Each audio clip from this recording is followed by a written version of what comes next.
Nous allons faire un petit pas encore autour de la grâce et la foi.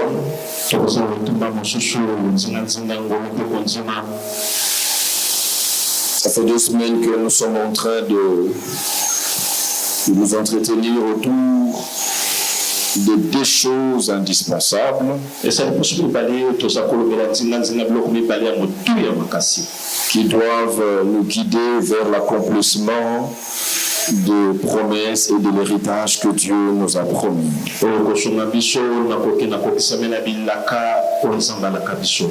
Nous avions dit que dès le moment où Dieu nous donne, nous promet l'héritage, nous donne des promesses, et les moments de leur accomplissement, ces chemins doivent être guidés par 2 choses. Ce parcours doit être entamé avec ces 2 choses indispensables. Ces 2 choses sont la grâce et la foi. Pourquoi la grâce? Parce que personne par ses mérites pourra rendre effectif ce que Dieu a promis.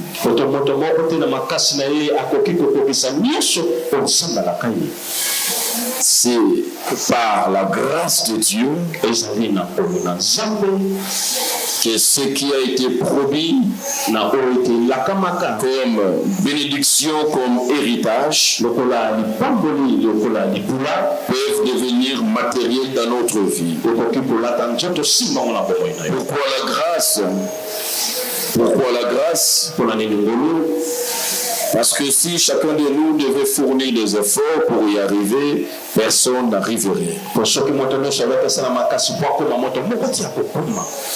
Le chemin est tellement rempli d'embûches que personne ne pourra arriver seul sans l'accompagnement de Dieu.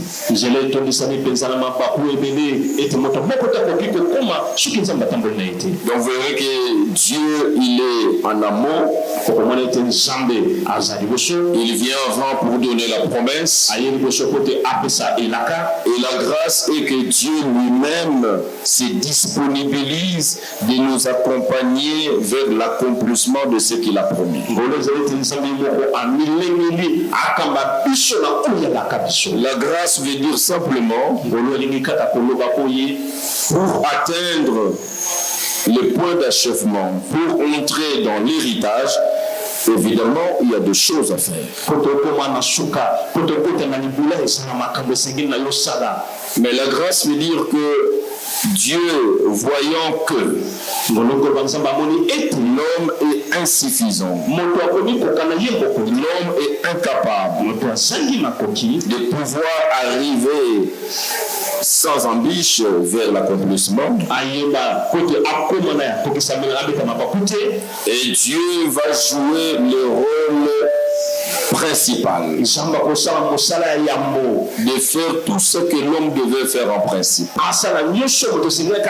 Dieu le fait, Dieu les accomplit, et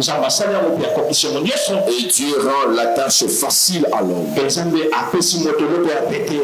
C'est ça la grâce. Et la grâce est obtenue par l'œuvre qui a été accomplie à la croix.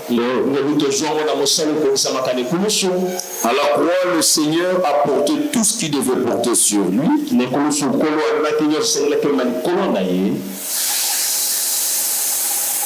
À ta place et à ma place. Et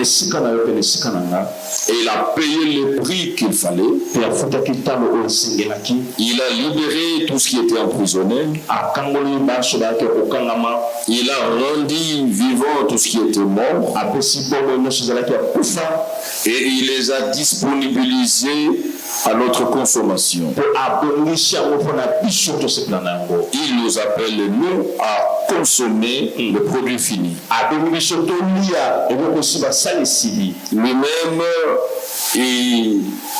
Il s'est donné du travail de prendre les matières premières, de les mettre ensemble, de les mixer, de faire passer dans le processus de fabrication, que cela subisse le froid, le chaud.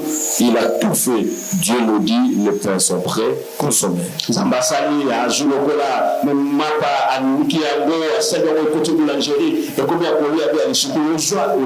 La facilité de prendre le pain et de consommer, nous n'avons pas le temps à voir les difficultés que les fabricants, que les pâtissiers a pris en cherchant la farine de bonne qualité, en mélangeant, en dosant comme il se devait le levure, tous les ustensiles et le faire passer dans le feu, la fermentation. On ne sait pas voir quand nous consommons le pain. Il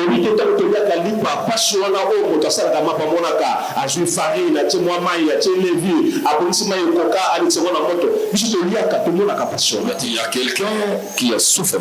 Il y a quelqu'un qui a transpiré. Il y a quelqu'un qui a fait couler la sueur. Il y a quelqu'un qui s'est donné du temps, on ne sait pas de quelle heure à quelle heure.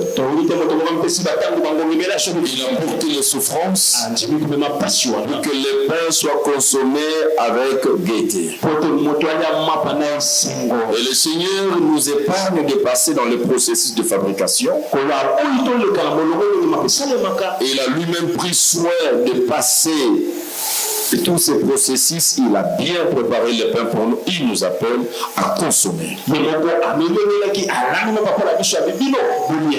Le travail qu'il a fait, c'est ce que nous appelons ce travail qui a rendu nos pains disponibles. Ça s'appelle la grâce.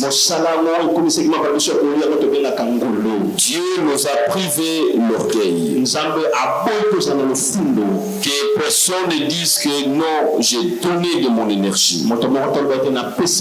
Je fais ceci, je fais cela. Sans cela, cela n'était pas possible. Les pains qui me tombent dans les mains, comme la manne mangée par les enfants d'Israël, les cailles qu'ils ont mangées, personne ne s'est interrogé, mais ça vient d'où, qui a charcuté, qui a fait ceci, mais on les a tués où, mais cette viande, non. Ils étaient appelés à manger.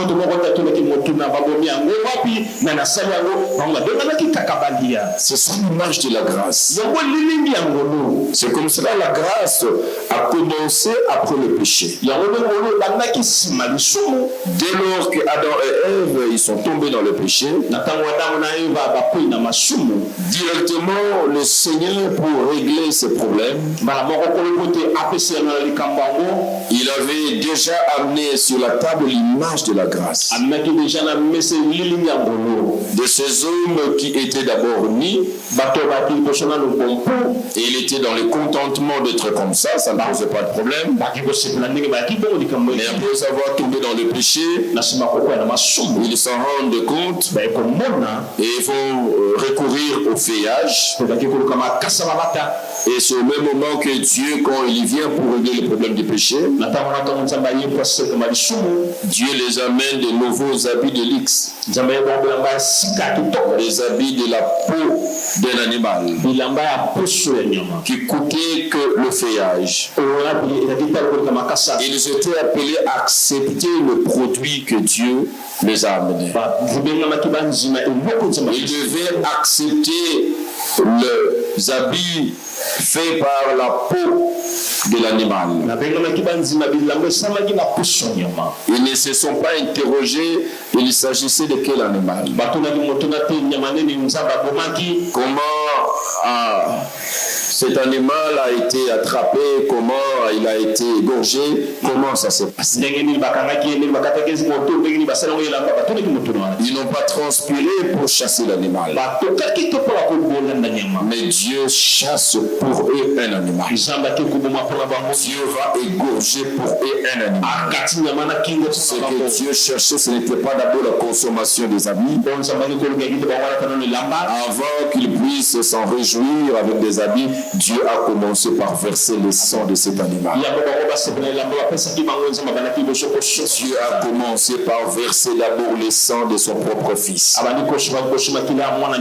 Il a payé le prix de l'acte qu'il venait de commettre qui s'appelait le péché. Et Dieu a mis sur leur table pour la consommation ce qu'on appelle la grâce.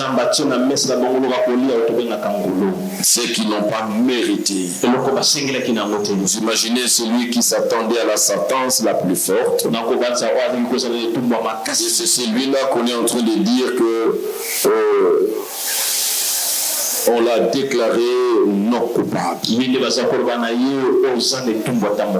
imaginez, vous êtes sûr, vous êtes conscient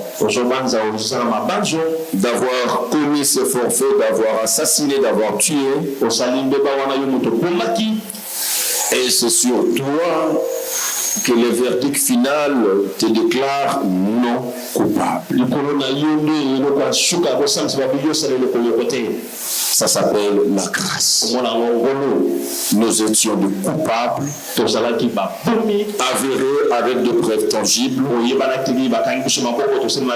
Mais quelqu'un a pris notre place pour que les preuves qui devaient peser sur nous puissent peser sur lui. Et comme cela a pesé sur lui, il devait alors mourir à la place de celui qui devait mourir.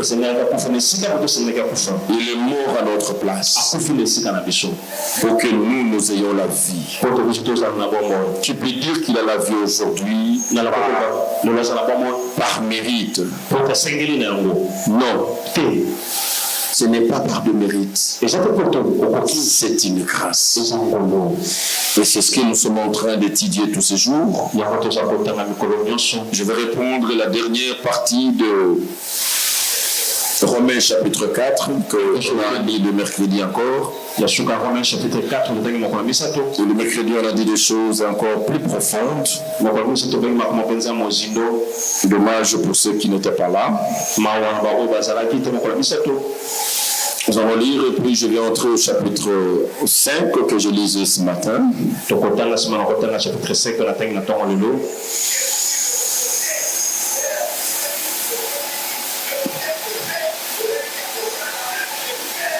Je vais lire à partir du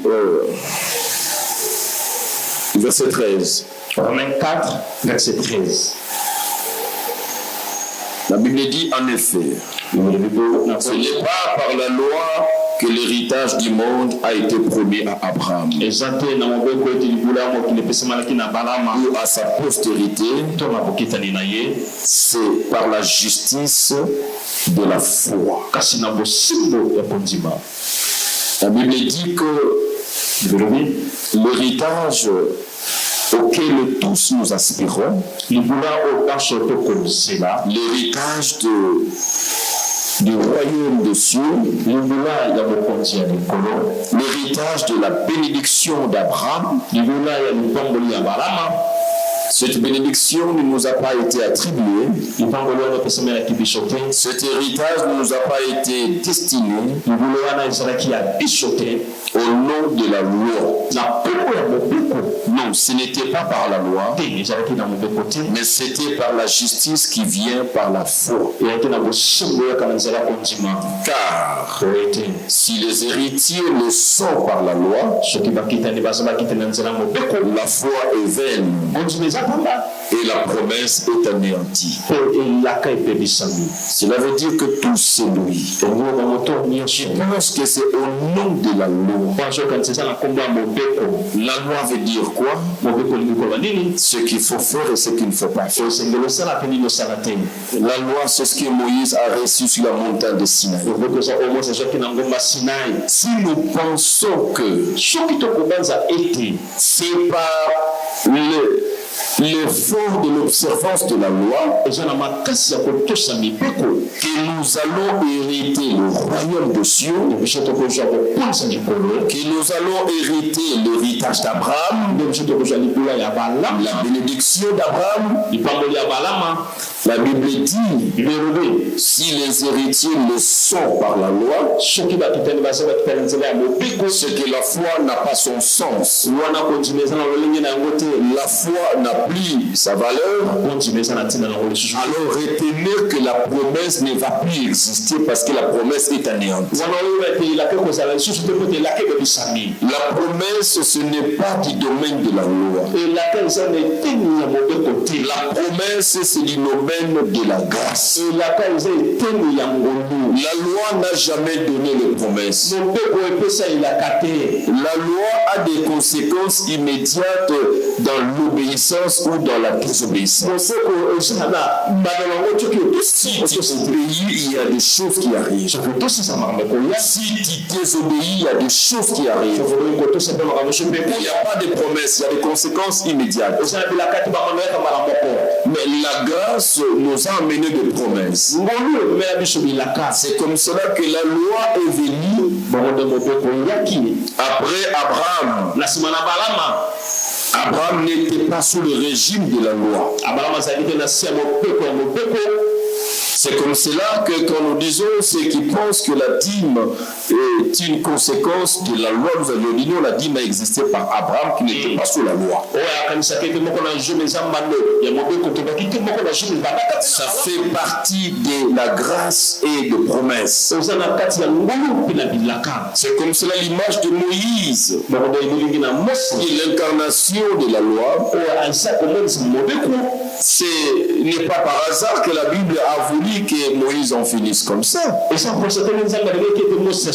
Justement, c'était pour le besoin de la pédagogie. Pour montrer à l'humanité que même c'est lui qui a entendu Dieu de ses propres oreilles, qui a réussi de ce Dieu a écrit sur ce table qui était sur ses mains par ce doigt. Lui-même, il a failli. Il a failli devant la loi. Et par preuve, il n'est même pas entré dans la terre promise, et pourtant Dieu lui a promis. Et c'est là que vous comprendrez que la promesse est anéantie quand la promesse est subordonnée à la loi. Parce que qu'est-ce qu'on dira? Dieu a menti. Quand vous lisez quand Dieu appelle Moïse au début d'Exode, Dieu lui dit, tu sortiras mon peuple de l'Égypte et tu le feras entrer dans la terre promise. C'est ce que Dieu a dit. Mais ce qui se fait, c'était le contraire, parce que Moïse n'est pas entré avec le peuple dans la terre promise.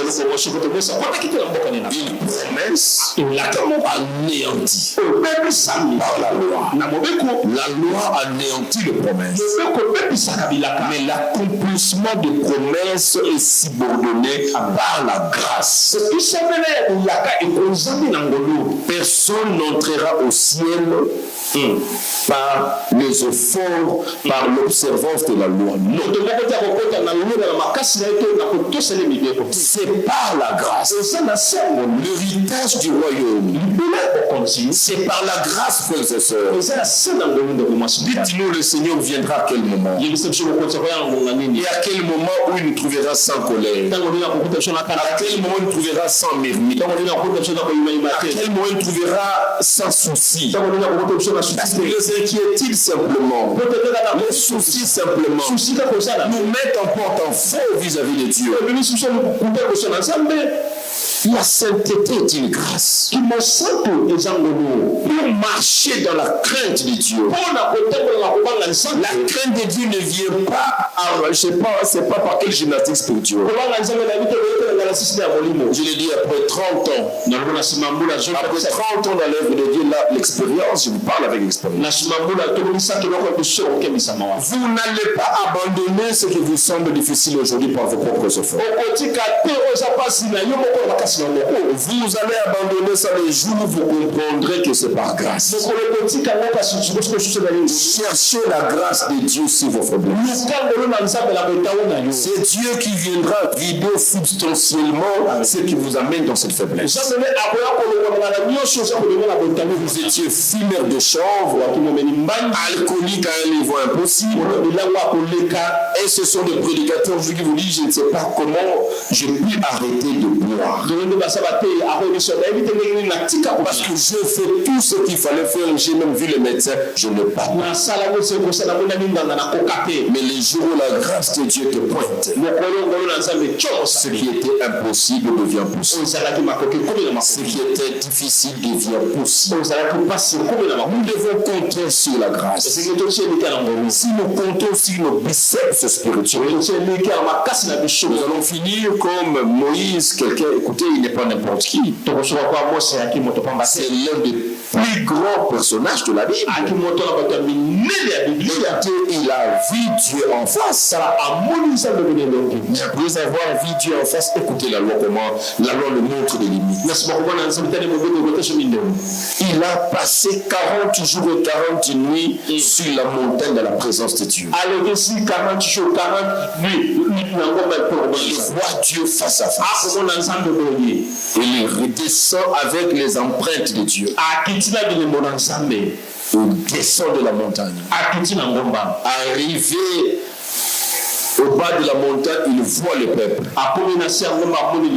Le même jour, il a chuté dans la colère. Il a chuté dans la colère. La loi est difficile. Amen. Il a chuté dans la colère parce que le peuple a fabriqué le vaudou. Il a fondu le vaudou. Il a fait boire même aux enfants du c'est tout, il a fondu de leur vaudou. Il a agi dans la colère. Après 40 jours, il descend. Il tombe. Non. La loi ne peut jamais aider quelqu'un. C'est la grâce qui peut aider quelqu'un. C'est la grâce. Je lui ai expliqué ça, je pense, le mercredi. J'ai dit la différence de la royauté de Saül et la royauté de David. La différence n'était que sur ce qu'on appelle la grâce. Et quand Dieu abandonne Saül, il en parle au prophète Samuel. Il dit à Samuel, je retire ma grâce sur Saül. Pendant que Dieu a retiré sa grâce sur Saül, Saül est resté roi. Il avait encore le règne, il avait encore l'influence, il avait encore l'argent, il avait encore des gardes du corps, il avait encore des hommages.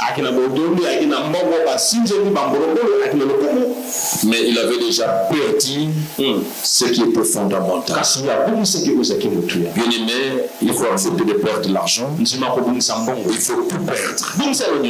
Mais jamais la grâce de Dieu. Ne perdez jamais la grâce de Dieu.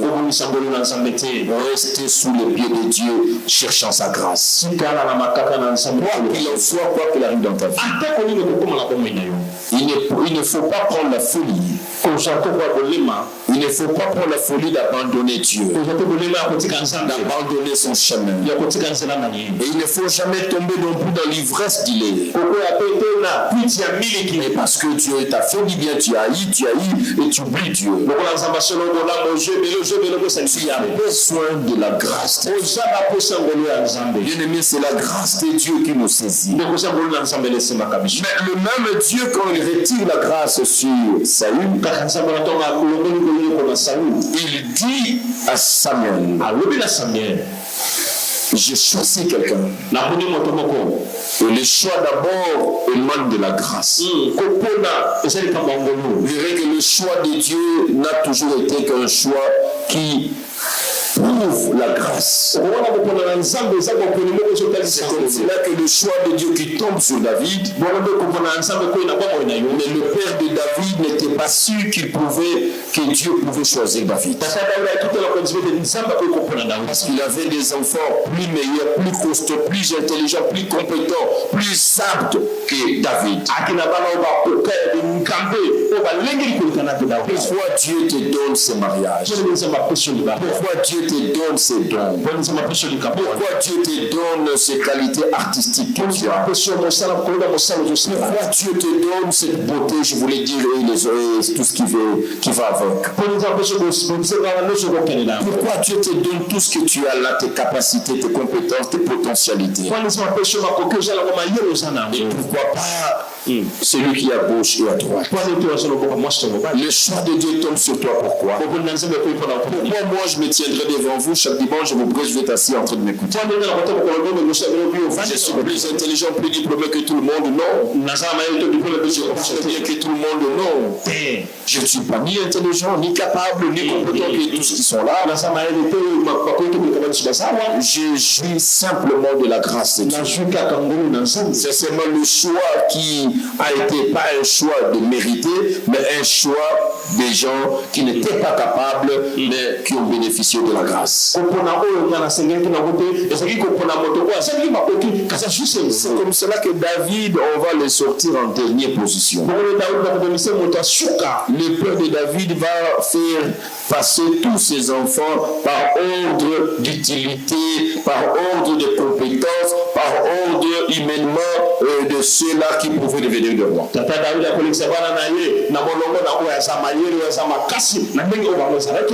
il a fait passer tous ses enfants selon lui, qui quand même pouvaient avoir le profil. Jusqu'à ce que Samuel se dit, mais non, je ne vois pas les choisis de Dieu ici. Mais si c'est chez moi, voilà, les vaillants sont là. C'est les prophètes qui posent la question. Ce sont là tous les enfants que tu as. Il dit, bon, en termes d'enfants compétents sont là. En termes d'enfants, il en reste un. Il n'est même pas ici. Il est avec nous. Il est dans la brousse avec des amis. Les yeux comprennent quelque chose. Il avait dit, même si Dieu avait choisi, on ne peut pas tomber sur celui-là. Il n'a pas la taille comme Eliab que tu vois là. Eliab, c'est un chien. Eliab, il a le profil. Il dit, ok, est-ce que je ne peux pas le voir? Bon, on peut l'appeler de toute façon. On l'appelle. Le petit David avec sa petite taille. En entrant, les cieux a fait trembler la maison d'Isaïe. Et les prophètes lui disent, c'est celui-là que Dieu a choisi. David ne peut pas expliquer comment Dieu a porté son choix. C'est lui. C'est ça la grâce.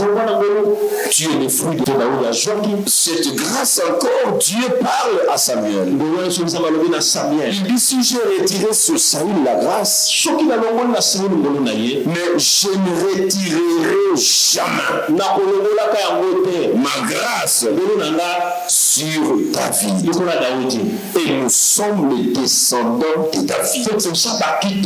Sur nous, nous avons la promesse à perpétuité. Nous avons une grâce à perpétuité. Et c'est justement cette grâce qui commence à déranger les communs des mortels parce que nous sommes tellement mauvais. C'est notre disposition de cœur. Nous sommes tellement loin de Dieu que c'est nous, les communs des mortels, nous choisissons que Dieu tue les autres. Nous amenons nos jugements par des prières. Non, qu'il meurt. À cause les hommes, nous sommes tellement méchants. C'est parce que nous regardons ce monsieur, cette dame, cet ancêtre, c'est pas moi.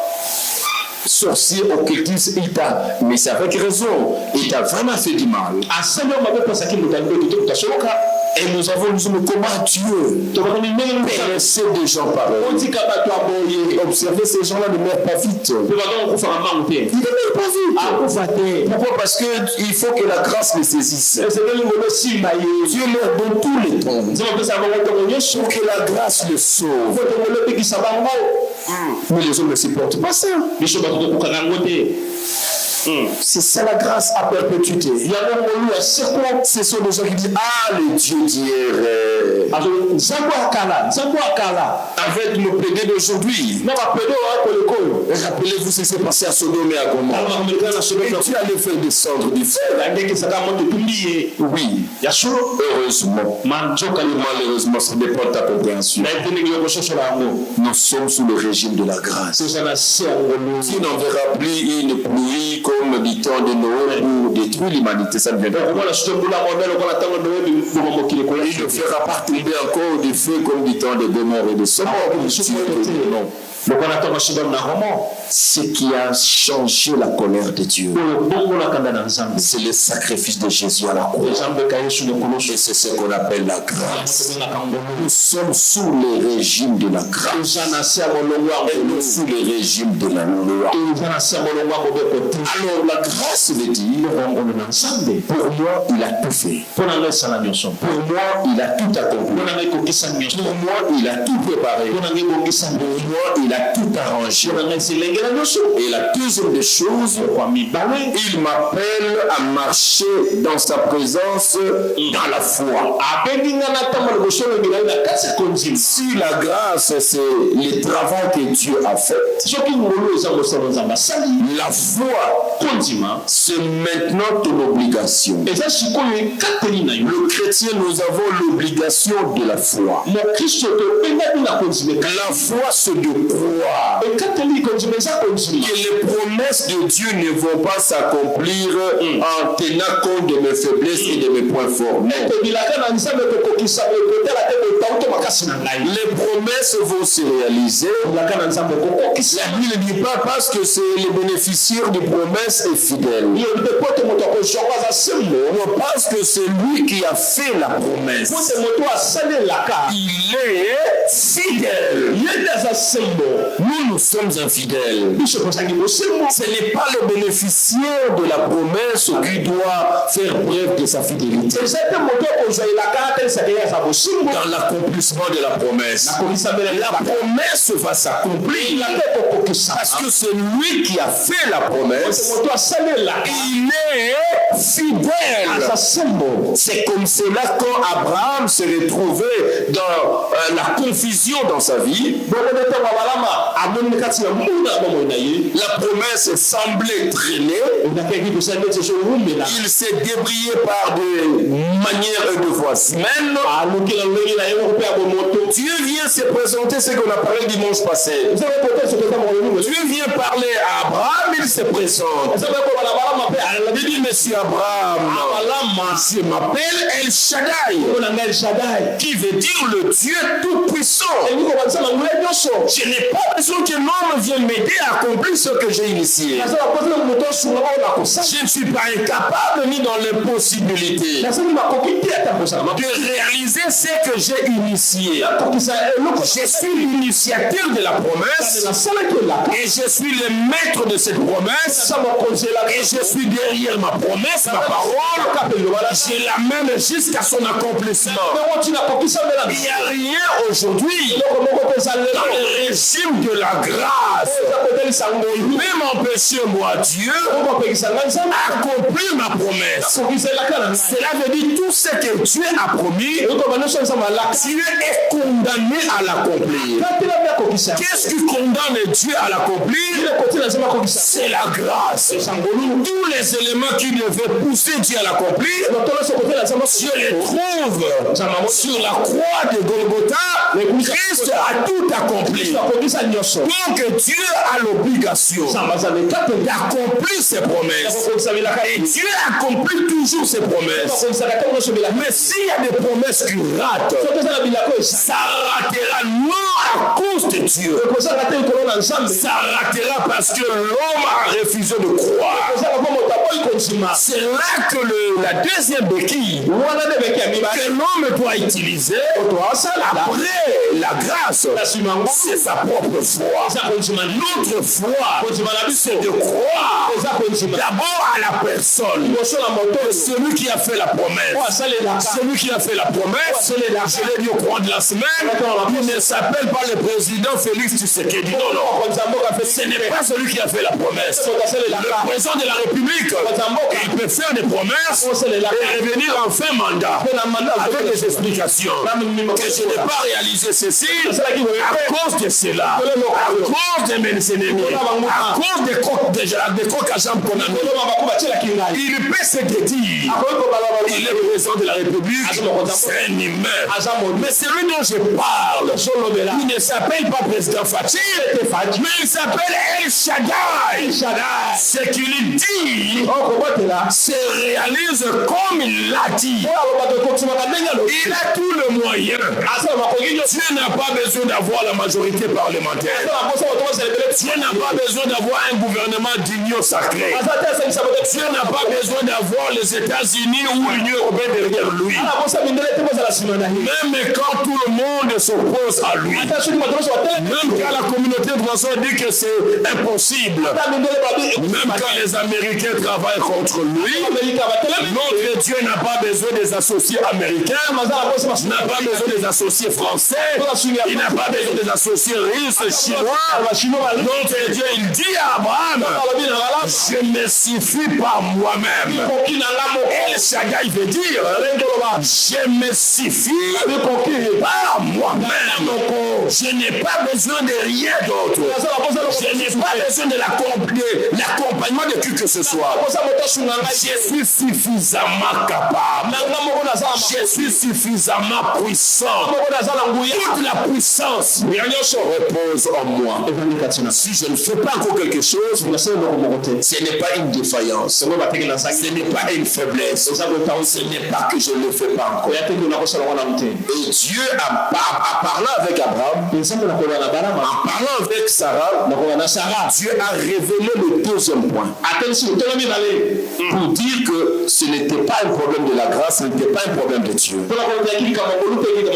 Les promesses peuvent prendre du temps. Parce que dans son bénéficiaire, il n'y a pas encore de foi. Et Dieu a révélé quand il parle à Abraham, Abraham va rire. Quand il a parlé à Sarah, Sarah va rire. Sarah va se dire, très au sexe à cet âge, ils ont du corps. Coco Sarah. Coco. Comment on appelle ça? Na rendez-vous, il y a prénaissance ou prénatal, vous appelez ça Coco Sarah. Mampaka Sarah, Yaka. Même le médecin gynécologue qui reçoit toutes les femmes, il va mettre sa fiche à côté, il va dire ça doit être une erreur. Je le connais bien. Parce qu'on va voir le nom et l'âge, va dire que non, on se trompe. Et Dieu fera en sorte que Bazemi Andengwana, ils ont toujours un effet spectaculaire. Pour tout la deux fois, tu as raison, Azana Moulambia, Soya Zobaka, Abouak le Soyo comprend les Zakakaïe, malgré son âge, il y a des années. Amen. Ah, on le dit Amen, bien té. Amen. On le dit Amen. Amen. Et Dieu a montré à Abraham, il a montré à Sarah, il a montré au monde. Bien aimé, El Shaddai dont je te parle, il fera des choses pour lesquelles tu n'auras pas de référence avant toi. Mais Sarah devait croire, Abraham devait croire s'il va se croire. Il n'y avait pas de témoignage parce que Dieu n'a jamais fait de pareilles choses avant. Il ne peut pas les avoir. Doublement ménopausé. Il lui parlait des affaires de la grossesse. Non, mais il dit que je suis usé du corps.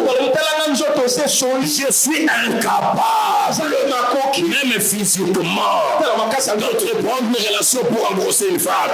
Incapable.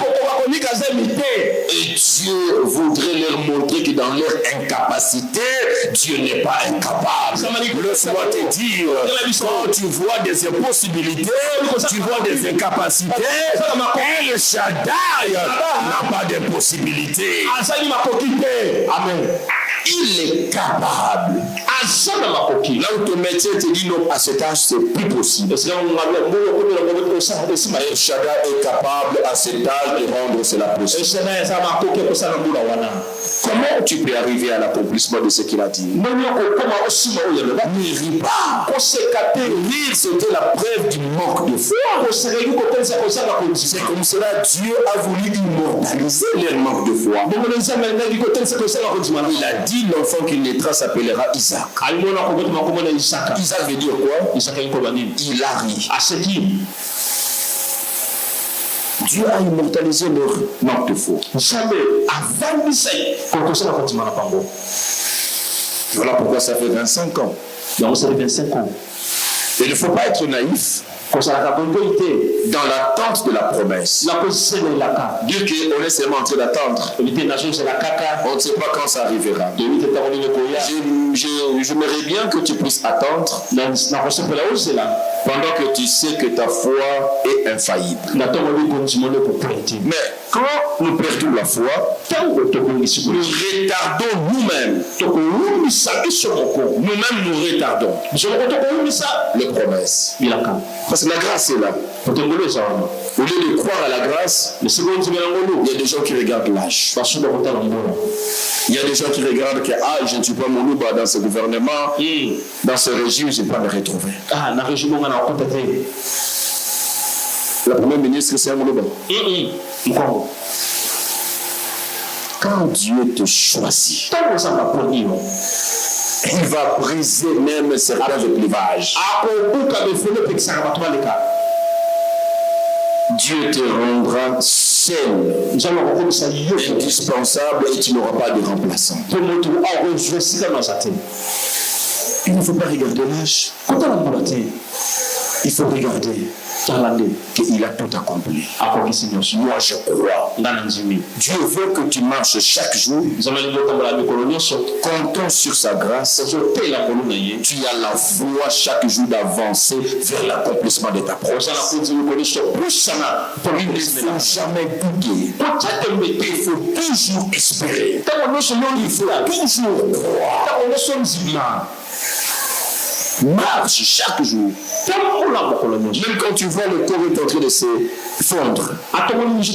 Chaque jour ta bouche s'adresse au corps. Même si tu es en train de perdre la santé, je suis en train de te dire que tu vas reprendre la santé. Parce que ce corps ne partira pas. Moi je ne mourrai pas.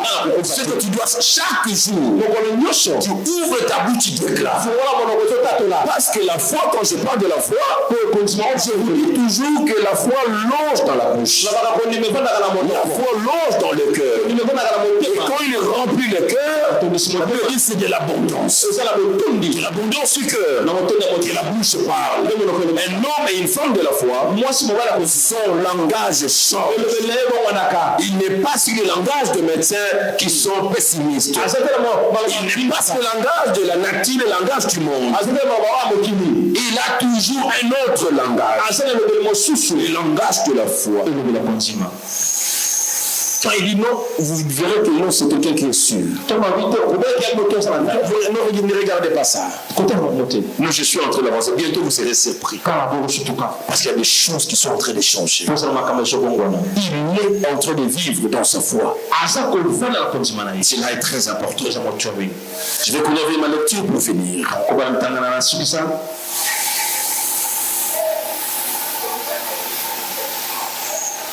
Le verset 15. Verset 15. Toujours Romains 4. Romains 4, verset 15. Parce que la loi produit la colère. Vous voulez quoi? Que j'observe la loi pour attirer la colère? Dieu s'est fâché, il a tué. Dieu s'est fâché, il a détruit. Dieu s'est fâché, il a envoyé le feu de Dieu. Pourquoi? À cause de la loi. La loi produit la colère. Et que là, où il n'y a point de loi, il n'y a point non plus de transgression. Il y a transgression quand il y a la loi et nous allons à l'encontre de la loi. Mais il n'y a plus de loi. Il a écrit, la Bible dit qu'il a écrit selon sa parole dans mon cœur. C'est là qu'il explique le péché ne devient plus la désobéissance au moi. Mais le péché devient tout ce qui n'est pas le fruit d'une conviction. C'est un péché. Tout ce qui n'est pas le fruit d'une conviction, c'est un péché. Parce que Dieu a écrit ça dans mon cœur. C'est comme c'est là. Nous pouvons être à l'église, les autres portent le mouchoir de tête, les autres ne le portent pas. Les autres portent le bijou, les autres ne le portent pas. Il y a tout ça dans la doctrine. Maintenant, c'est le fruit de la conviction. Pour moi, mettre le mouchoir de tête, ce n'est pas le fruit d'une conviction. Je ne le porte pas, je ne pêche pas. Et toi qui crois que mettre le mouchoir de tête, c'est une conviction pour toi. Mets le mouchoir de tête. Si tu ne le mets pas, à ce moment ça devient un péché pour toi. Qui a compris ce que je dis?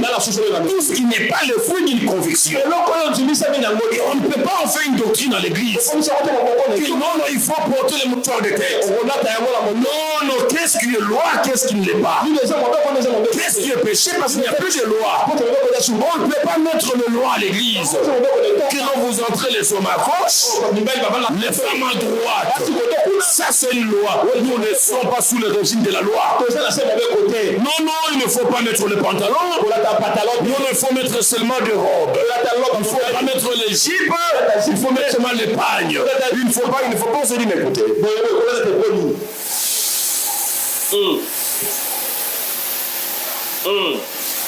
Je l'ai dit le jour où je prêchais sur... j'ai eu beaucoup de réactions sur l'internet, ceux qui ont suivi cette prédication. D'ailleurs, c'est la prédication qui a eu plus de vues. Vous avez déjà remarqué ça? Plus de vues. Oui. Plus de vues. Et beaucoup de commentaires. Quand je parlais sur... c'est comment j'ai encore expliqué ça. Pantalon pour femme, une robe si c'est pour homme, quelque chose comme ça. Oui. Hypocrisie ou quoi, voilà. Je cherchais ça sur notre chaîne YouTube. C'est de montrer quel est l'habit de la femme et quel est l'habit de l'homme.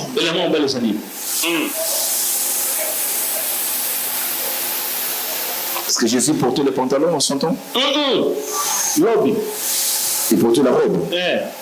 Alors je pose la question, la robe c'est l'habit de la femme ou de l'homme? Robe. Et j'arrive sur la mibane.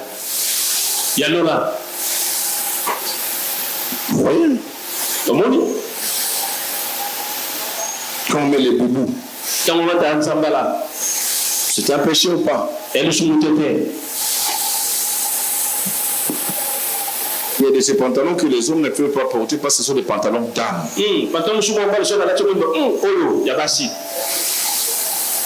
C'est cousu pantalon d'âme. Il y a tout ça. Il y a des choses que Dieu a interdites individuellement aux hommes. Au regard de leur appel. Il dit sur lui, Samson, les rasoirs ne passera pas. Samson, prenons ce verset-là. Personne ne va se coiffer aujourd'hui. C'est un verset de la Bible. Sur sa tête, les rasoirs ne passera pas. Tu as dit, hein? Tu as pris des coiffeurs avec des rasoirs. C'est interdit dans la parole.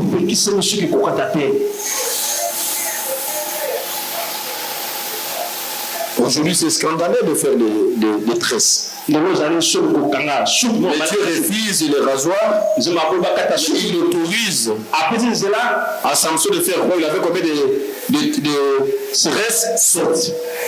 Samson bakanga yesuki 7. Vous avez un peu de ça, ça 7. Lox et pour être Comme ça, na yé na sortir na 7. Parce que après bioni. Comprendre la chose na verset nanga Salomon Samson azaki na 7 princes. D'après la comme pasteur Samson 7. Ya rasta. C'est beaucoup qui m'église. La Bible c'est une forêt, attention. C'est une forêt. Quand vous entrez comme ça, vous allez vous perdre. Alors quand vous maîtrisez un verset, il y a d'autres qui maîtrisent plus que ça. Il faut toujours parler avec humilité quand on parle de la parole de Dieu. Ça fait 30 ans que nous prêchons l'évangile. Nous-mêmes nous sommes revenus, nous sommes contredits sur les messages qu'on a prêchés il y a 20 ans. Parce que maintenant tu as découvert une révélation. Non, ce que j'ai dit en 97, c'était pas vrai. C'est ça la parole. Ce n'est pas le droit, on dit non, c'est ou quelle science, on dit c'est une science exacte. La formule reste la même, A plus B au carré égale B, Z. Non, c'est pas ça. X fois X égale X au carré, la parole, c'est la révélation. C'est compliqué. C'était une parenthèse que je fermais. Le péché, c'est tout ce qui est le fruit, tout ce qui n'est pas le fruit de la conviction. Dieu a écrit dans nos cœurs sa parole. Ce qui fait que quelqu'un d'autre, il porte un habit, il est à l'aise. Quand tu portes cet habit, tu n'es pas à l'aise, le cœur est en train de te porter. C'est qu'il a contre moi. Comment tu peux faire ça? Avec conviction. Moi, je ne peux pas sortir avec ça. Je laisse. Je laisse. La conviction. Et quand on dit, le péché est maintenant lié à la conviction.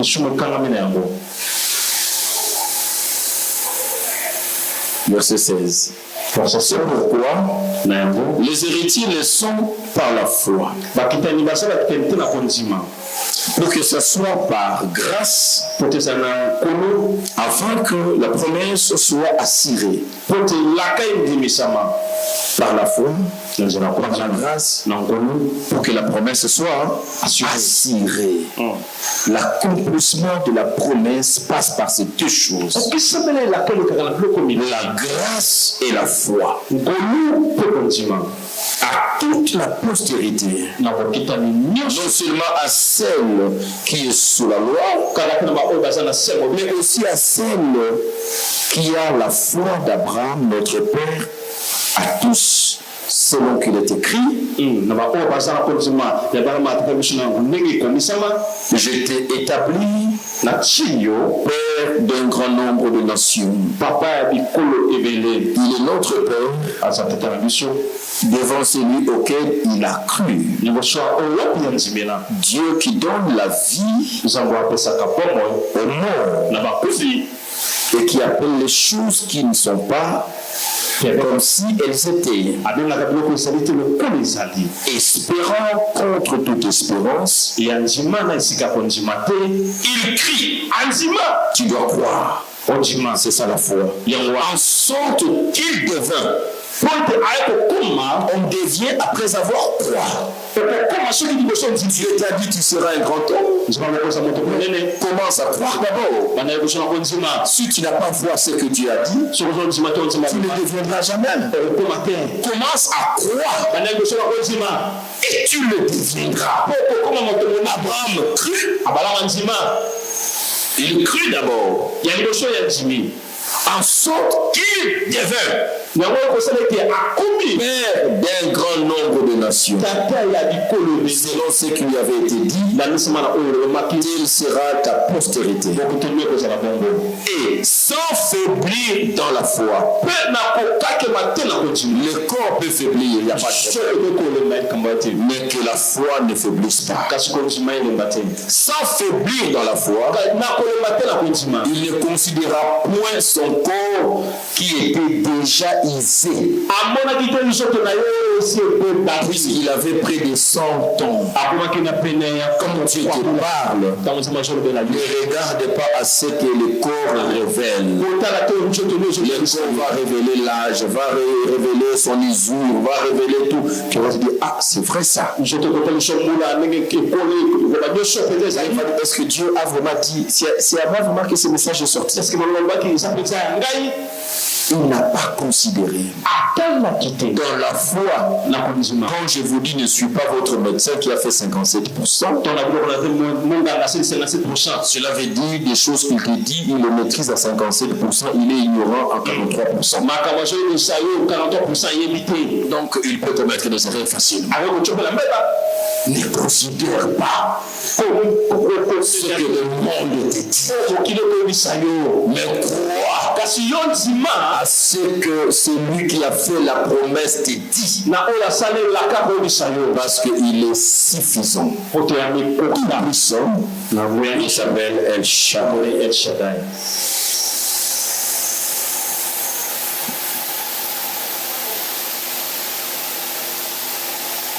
Selon qu'il est écrit, je t'ai établi père d'un grand nombre de nations. Là, moi je reviens au verset 19. Et sans faiblir dans la foi, il ne considéra point que son corps était déjà isé. Puisqu'il avait près de 100 ans et que Sarah n'était plus en état d'avoir des enfants. Le médecin te dit, ton cancer a tellement avancé, tu n'es plus en état de vivre encore longtemps. Ça, c'est ce qu'on va dire à Sarah. Il ne douta point par incrédulité au sujet de la promesse de Dieu. Mais il fit fortifier par la foi, donnant gloire à Dieu. Et quand je vous prêche toutes ces semaines sur ça, c'est pour moi une manière de vous fortifier dans la foi. En dépit de tout ce que le corps, de tout ce que la nature vous présente comme une situation contraire, moi je viens avec la parole pour vous fortifier dans votre foi. Donnant gloire à Dieu et ayant la pleine conviction que ce qu'il promet, il peut aussi l'accomplir. C'est pourquoi cela lui fit impiter à justice. Ce n'est pas à cause de lui seul qu'il est écrit, cela lui fit impiter à justice. C'est encore à cause de nous. C'est encore à cause de toi, à cause de lui, à cause de moi. C'est encore à cause de nous. À qui cela sera impité? À nous qui croyons à celui qui a ressuscité de mort Jésus notre Seigneur, lequel a été livré pour nos offenses et est ressuscité pour notre justification. Je suis au chapitre 5 déjà. Et nous avons la paix avec Dieu par notre Seigneur Jésus-Christ. Nous avons la paix. On ne doit pas vous présenter un Dieu qui est en colère contre toi. Un Dieu méchant qui tient le paix et tient le fruit de t'attend. La Bible dit, étant donc justifié Par la foi, nous avons quoi? La paix avec Dieu. Cette paix est venue comment? Nous étions en conflit avec Dieu. Le péché nous a mis en conflit avec Dieu. Mais nous avons la paix par notre Seigneur Jésus-Christ. À qui nous devons d'avoir eu par la foi accès à cette grâce dans laquelle nous demeurons fermes et nous nous glorifions dans l'espérance de la gloire de Dieu. La Bible dit à qui nous devons. Nous avons, cela veut dire à qui nous avons la tête. Nous devons au Seigneur Jésus. Nous devons au Seigneur Jésus. Nous devons pourquoi? Parce que d'avoir eu par la foi accès à cette grâce. Comment on accède à la grâce? Par la foi. Amen. Seulement, tu dis, ah bon, c'est ce qui a été fait pour moi. Donc, je ne suis plus pécheur. Dieu m'a imputé sa justice. Donc, moi, il n'y a plus de transgression sur moi. Mais comment vous voulez me parler de conséquences du péché? Comment vous voulez me parler de salaire du péché? Je ne mourrai pas, la mort ne viendra pas dans ma vie par salaire du péché. Non, la mort viendra parce que mon temps expire sur la terre. Je dois retourner auprès de celui qui est allé me préparer une place. Et je dois occuper ma place. Ce que j'ai dit au courant de la semaine, je n'ai pas de place en enfer. Vous me cherchez partout, mais sauf en enfer. Même en enfer, il n'y a pas un espace qui va me contenir, je vais les étouffer. Le diable n'a jamais eu mission de préparer une place pour moi. L'enfer est limité en nombre. Il y a des gens qui sont prédestinés à l'enfer. Mais moi, j'ai la prédestination du royaume. Le royaume, c'est un héritage pour moi. Héritage, héritage, c'est droit nanga. Na butami na papa fulani, na maman fulani, atikeli héritage. Oh, c'est plein d'ango, c'est plein d'ango. Oh, l'ingo l'ingate, c'est un droit. Le royaume, c'est un héritage. Amen. J'entrerai par la grâce. Et quand je dis que j'entrerai, c'est la preuve de ma foi. J'ai la foi que j'entrerai. Mais tu peux entrer en enfer par ton choix. Si tu ne crois pas, tu penses que non, qu'un enfer, qu'il y a une place. Le diable va te trouver un couloir. Donc tu peux entrer par ton choix. Moi, je n'entrerai pas jamais en enfer. Je n'entrerai jamais en enfer. Je n'ai pas de place là-bas. Le Seigneur est parti, il a dit, mon fils, je ne te laisse pas orphelin. Je te laisse le Saint-Esprit. Il sera avec toi. Il va te rappeler les choses dont je t'ai parlé. Moi, je m'en vais. Auprès du Père, je m'en vais te préparer une place. Quand je finirai la préparer, je reviendrai. Pour que là où je suis, que vous y soyez aussi. Mais toi, tu veux me prêcher quoi aujourd'hui? Vous me dire aujourd'hui, est-ce que j'ai la place à l'enfer? Non. Donc Jésus, tous ces temps-là qu'il est parti préparer la place, il va préparer la place, on va dire, le diable est en train de récupérer les gens. Le diable est en train de remplir l'enfer. Donc la place qu'il prépare là, ça va rester vide. Parce que le diable devient plus fort que mon Dieu. Il va me prendre des fausses, me faire entrer. C'est un choix. Il ne faut jamais croire en l'enfer. Il faut croire que parmi tes bénédictions, tu as un héritage qui est le royaume de Dieu. Tu es sauvé le jour où tu as cru. Il ne faut jamais renoncer à ta foi. Même devant une arme braquée sur toi. Et quand je vois des gens dans des pays islamiques, on les sacrifie, on les tue parce qu'ils croient en Christ. Il faut voir ces gens-là. Ils ne sont pas tristes. À quelques secondes d'être exécutés, ils sont souriants. Parce que quand je refuse, quand je nie ma foi, mais ces gens peuvent aussi me tuer. Je cours un risque. Quand je nie ma foi, parce qu'on m'a braqué une arme, et si on a forcé la gâchette sur moi, donc après avoir renié ma foi, j'ai choisi l'enfer. Mais là, tu me braques une arme, mais je vais encore confesser ma foi à autre fois.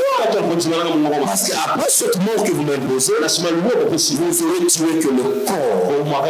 Merci, madame, mon esprit entrera dans le paradis. Entrera dans la joie éternelle. Il ne faut jamais renier votre foi. Gardez votre foi. Que cet homme qui vient vers toi, qui te propose l'occultisme, pour de l'argent, il faut sacrifier, il faut altérer. Nous ne ferons pas une église de milliards de gens après avoir atterré dans le louche. Si seulement centaines de personnes que vous êtes là, que Dieu nous donne pour sauver, nous resterons là. Nous n'avons pas besoin de l'influence pour que les hommes acclament. Nous sommes là pour entrer dans le paradis. Tout est fait, tout est accompli. Tu ne peux pas rater. Tu ne peux pas rater. Dieu te demande quoi? Il a dit, comme le dimanche passé, on a dit, marche devant moi. Marche devant moi et sois intègre. Marche devant ma face. Dieu veut te voir devant.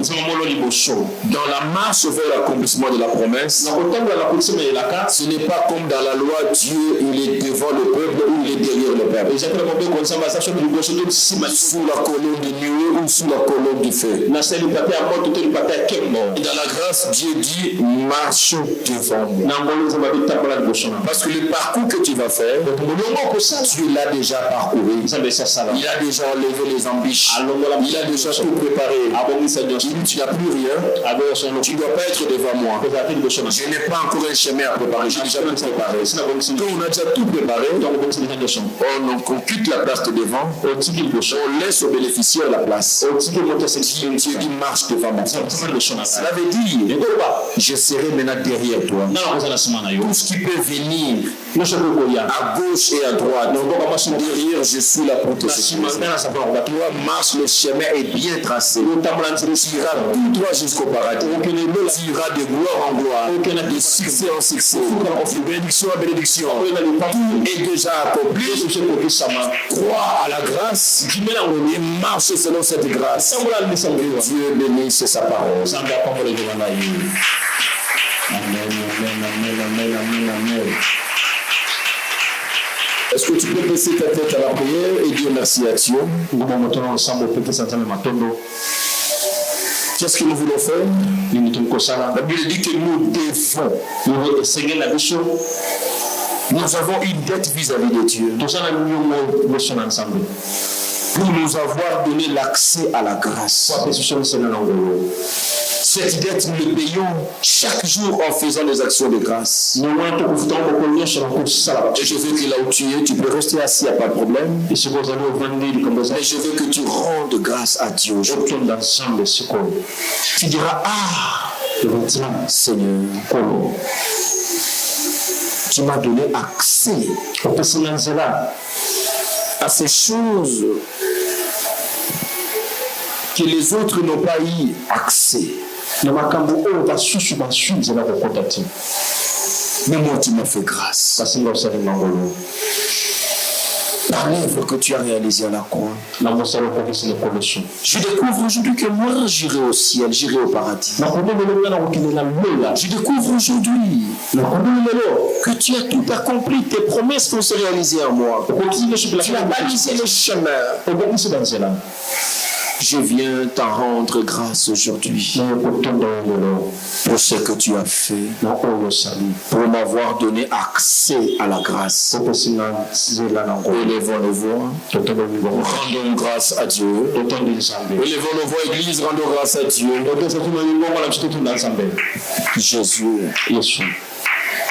Jésus, je n'attends pas ta prière. Est-ce que tu as compris ce que je dis ou pas?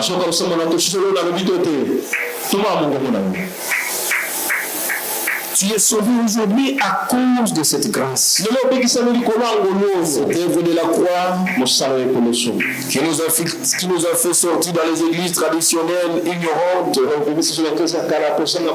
et qui nous a donné cette lumière de la parole. Nous sommes sauvés. Car la Bible dit croix,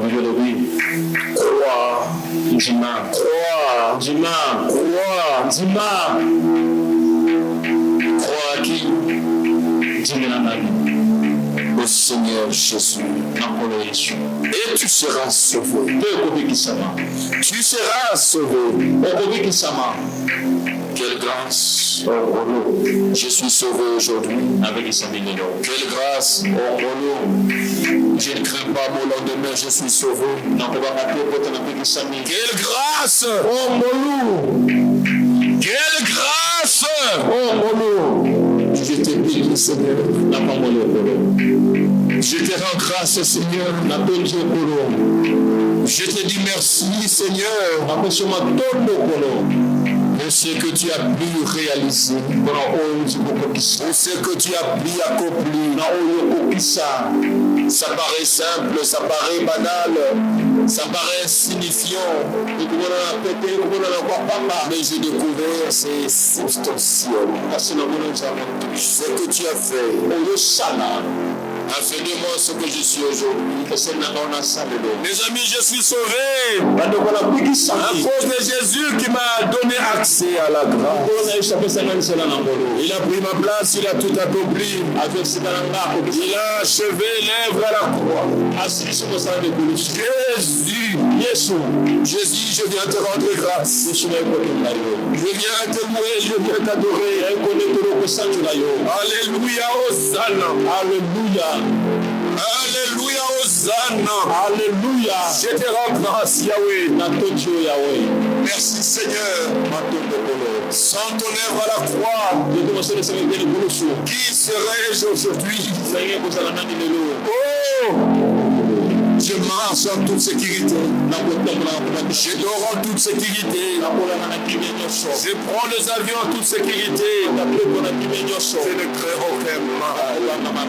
Parce que tu as balisé mon chemin pour la gloire. Tu as balisé mon chemin pour le succès. Tu as balisé mon chemin. Seigneur, tu es tout puissant. Seigneur, le roi des rois. Alléluia, Hosanna. Alléluia, Hosanna. Alléluia. Je trouve grâce devant toi. J'ai trouvé grâce devant toi. Je viens te dire merci pour la grâce que j'ai trouvée devant toi. Je viens te dire merci. Je suis aujourd'hui sauvé. C'est à cause de toi, Jésus. Sois béni. Je suis guéri de toute maladie. Par tes meurtrissures. Je ne crains aucune maladie. Il n'y a aucune maladie qui ne soit guérie par tes meurtrissures. Aucune maladie ne prend domination sur moi à cause des empreintes de tes meurtrissures. Je suis guéri de toute maladie sans le découvrir. Je suis guéri de toute maladie sans le connaître. Je te rends grâce parce que tu as tout accompli. Tu as fait de moi une bénédiction, tu as enlevé la malédiction. Tu as enlevé mon infirmité à la croix. Tu as enlevé ma transgression, mon péché à la croix. Tu m'as invité à ta justice et je suis juste aujourd'hui. Je suis justifié par ton sang. Moi qui jadis j'étais impie, j'étais meurtrier, j'étais médisant, calomniateur, voleur, adultère, j'étais méchant. Tu as pris ma place. Tu as pris ma place. Tu as porté mes péchés. Et tu m'as invité ta justice. Comment ne pas te louer, comment ne pas t'adorer. Je te rends grâce, Yahweh. Aujourd'hui, le diable qui se jouait de moi hier, mais depuis que j'ai crié, c'est le diable qui a peur de moi. Je deviens indestructible, je deviens intouchable. Le monde a peur de moi, le sorcier a peur de moi, mon identité a changé. J'ai cru et je suis devenu enfant de Dieu. Je suis devenu héritage de la promesse. Je suis devenu héritier de la promesse. Ah, je participe à ton héritage. Je participe à ta promesse. Je te rends grâce, Yahweh. Tu l'as fait gratuitement pour moi. À quel prix? À quel prix? Avec quel billet je peux te rendre grâce? Je suis sauvé à cause de cette œuvre. J'étais perdu. Aujourd'hui sauvé. J'étais mort. Aujourd'hui je reviens à la vie. Je suis vivant. J'étais sous la malédiction. Aujourd'hui je suis sous la bénédiction. Comment ne pas te louer? Comment ne pas t'adorer? Comment ne pas te rendre grâce? Reçois mon action de grâce. Reçois ma louange. Reçois mon adoration. Oh, je te resterai reconnaissant. Jésus, tu es incomparable. Le prix que tu as payé, mon père biologique ne peut pas le faire. Ma mère ne pourra pas le faire. Mes frères et sœurs, ma femme ne pourra pas. Mes enfants ne pourront jamais. Mon pasteur ne pourra pas. Mon président n'osera même pas. Seigneur, tu as été le seul. Tu as été trouvé le seul. Unique. Qui était capable d'ouvrir le livre et d'en rendre le sceau. Seigneur, Papa, tu as trouvé la solution à mon problème en toi-même. Aucun ange n'était capable. Aucun archange n'était capable. Aucun vieillard n'était capable. Aucun être vivant n'était capable. La solution était en toi-même. Tu as trouvé la solution en toi-même. Dans ta divinité, tu t'es créé une chair. Tu es venu sur la terre pour résoudre les problèmes de mon péché. Pour me faire accéder à la grâce. Alléluia. Je bénis ton nom. Je bénis ton nom. Je te loue. Je t'exalte. Merci Jésus. Si je ne prends pas le temps à rester longtemps pour te dire merci, à rester longtemps pour te rendre grâce, Jésus aujourd'hui ouvre cette expression qui vient tout droit de mon cœur. Jésus de Nazareth, tu es tout pour moi. Tu es tout pour moi. Tu as accompli des choses merveilleuses. J'étais mort. Tu m'as rendu à la vie. Tu m'as rendu à la vie. J'étais perdu. Tu m'as sauvé. Je suis sauvé. Je suis sauvé. Grâce à toi. Alléluia. Je suis dans la joie. Alléluia. Alléluia. Alléluia.